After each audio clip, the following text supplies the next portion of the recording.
ለሁለት ዓመታት ጄኖሳይድ ያካሄደውና ከፕሪቶሪያ ስምምነት በኋላ ትግራይን ወደ መቀመቅ ለመክተት ለ3 ዓመታት ብዙ በደል የፈጸመው አብይ አህመድና አገዛዙ ሰሞኑን ያባባሱትን ጥቃት ለመመከት የትግራይ መሪዎች ማድረግ ያለባቸውን ነገር የሚያመላክት ዝግጅት ይዘንላችሁ ቀርበናል።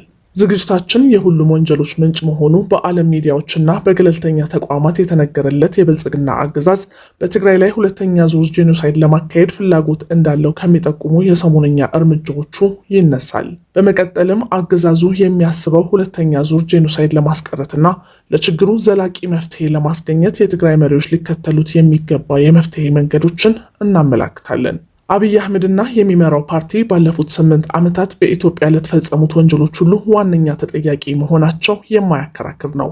ይህ መሰረታዊ ጉዳይ እንዳለ ሆኖ የትግራይ መሪዎች ደግሞ ነገሮችን አስቀድሞ መገንዘብ ተስኗቸው በአብይ የተለኮሰውን እሳት ከኋላ በዘገምተኛ አካሄድ እየተከተሉ ለማጥፋት የሚሞክሩ እንደነበሩ በዚሁ ዓመታት የተረጋገጠ ነበር።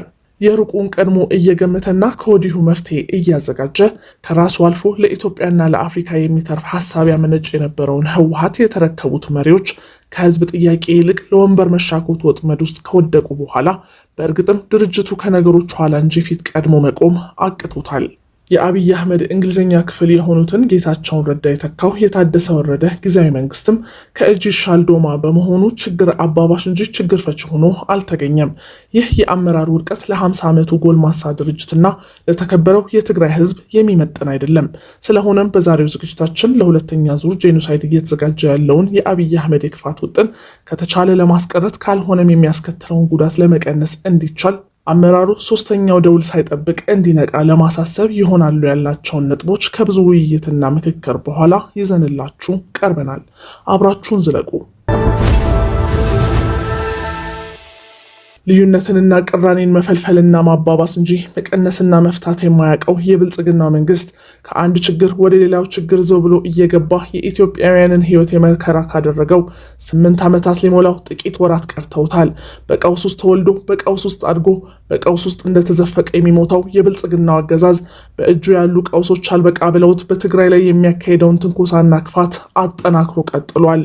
ብልጽግና ለትግራይ የሚራራ ልብ እንደሌለው ዛሬም ያልገባቸውና እጅጉን የተፋዘዙት የትግራይ መሪዎች ምን ያህል እንደሚሸከሙት ግልጽ ባይሆንም አገዛዙ አሁንም ባለማቋረጥ በሚወስዳቸው ጸረ ትግራይ እርምጃዎች የትግራይን ህዝብ የጥቃቱ ኢላማ ማድረጉ ግልጽ ሆኗል። የአብይ አንጎል የበለዘው ትግራይን በመጥላት ነው ሲባል በተግባር የተረጋገጠ ስለሆነ ነው።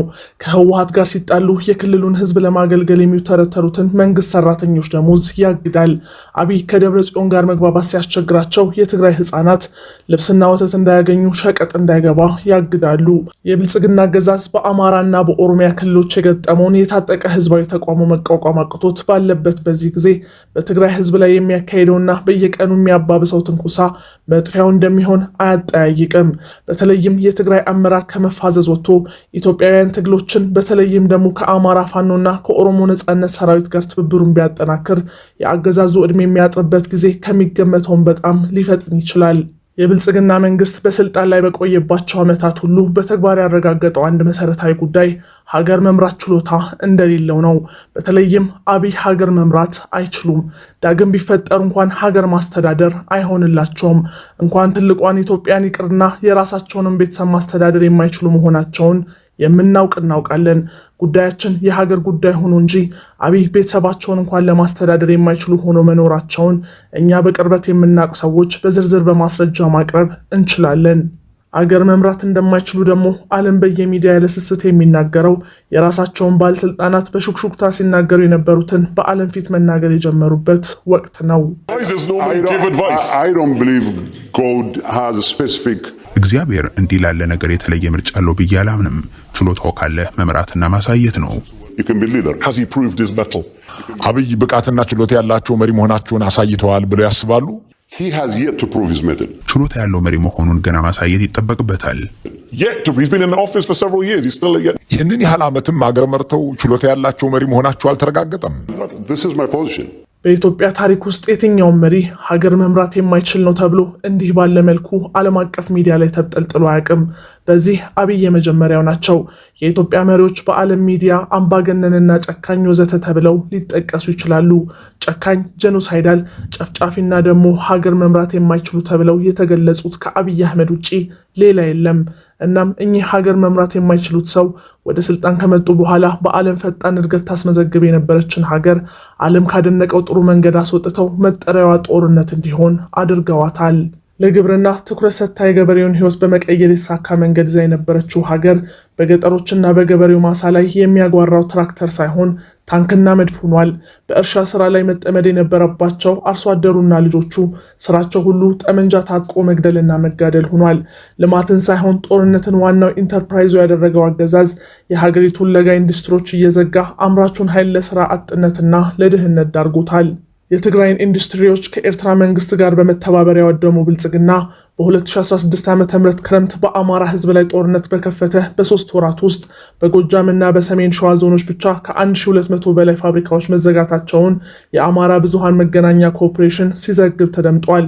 ከ7 ዓመታት በላይ በዘለቀው የኦሮሚያ ጦርነትም በጣም ብዙ የማምረቻ ተቋማት ተዘግተዋል። በብልጽግና ጄኖሳይዳዊ ጦርነት ምክንያት ኢትዮጵያ በስንት ትግል ተከፍቶላት የነበረው የአግዋ ዕድል የተዘጋው በአብይ ዘመን ሲሆን በዚሁ የተነሳ የኢንዱስትሪ ፓርኮችን አጥለቅልቆ የነበረው የውጭ ቀጥተኛ ኢንቨስትመንት በመጣበት ፍጥነት አገሪቱን ለቆ ወጥቷል። አገዛዙ በተግባር ላይ ባዋለው የዓለም ባንክና የዓለም ገንዘብ ድርጅት የሊበራላይዜሽን መመሪያ የተስፋፋው የኢኮኖሚ ውድቀት ብዙዎችን ለድህነት ዳርጓቸዋል። ይህ አልበቃ ያለው የብልጽግናው መንግስት አሁን ደግሞ ትግራይን በየቀኑ እየተነኮሰ አዲስ ጦርነት ሊያዋልድና ሌላ የጥፋት ምዕራፍ ሊከፍት እየተንቀሳቀሰ ነው። የአብይ አገዛዝ በትግራይ ላይ ያካሄደውን ጄኖሳይዳዊ ጦርነት በፕሪቶሪያ ስምምነት ካቆመ በኋላ ትግራይን በራሷ ልጆች ለማዳከም ያላደረገው ነገር አልነበረም። ከስምምነቱ በኋላ አዲስ አበባ መመላለስ ስራቸው ያደረጉትን የትግራይ መሪዎችን እያባበለ በመመልመል የብልጽግና ጉዳይ አስፈጻሚዎች አድርጓቸዋል። እነዚህ ወዶ ገቦች በመጠቀምም ወረራውን በጀግንነት የመከተው የትግራይ ህዝብ ተቋማትን ከተቻለ ለማዳከምና ለማፍረስም ተንቀሳቅሷል። ወረራውን በመመከትና በመቀልበስ ትልቅ አስተዋጽኦ እንዳደረጉ ከሚታወቁት መሪዎች መካከል ለእርሱ ለማደር ዝግጁ የሆኑለትን ሰዎች በጊዜያዊ መንግስቱ አባልነት ወድቦ ትግራይን ከውስጥ ለመበተን ከፍተኛ ጥረት አድርጓል። ይህ ሙከራ ከከሸፈበት በኋላ ደግሞ በሌተናንት ጀነራል ጻድቃን ገብረትንሳኤና ጌታቸው ረዳ የሚመራውን ቡድን ከህወሓት ማዕከላዊ ኮሚቴና ከጊዜያዊ መንግስቱ አስኮብልሎ ወደ አዲስ አበባ በማስገባት በትግራይ ላይ የሚካሄደውን ጥቃት በቅርብ እያጠናከረ ገፍቶበታል። ለስሙ በነጌታቸውና አንዳንድ የትግራይ ሰራዊት የቀድሞ አመራሮች የሚታዘዝ ሰራዊት ፈጥሮ በትግራይ ላይ ቀጥተኛ ትንኮሳም ማድረግም ጀምሯል።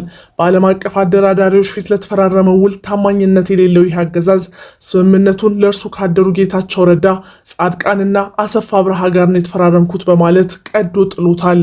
ስልጣን ከያዘ ጊዜ ጀምሮ በትግራይ ላይ የሚያካሄደውን ዘመቻ ያላቋረጠው የብልጽግና አገዛዝ በትግራይ ህዝብ ላይ የሚያደርሰውን በደል የማቆም ቀርቶ የመቀነስ ፍላጎትም ስለሌለው በየአጋጣሚው ትግራይን ይበልጥ ያደቁልኛል የሚላቸውን እርምጃዎች መውሰድ ቀጥሏል።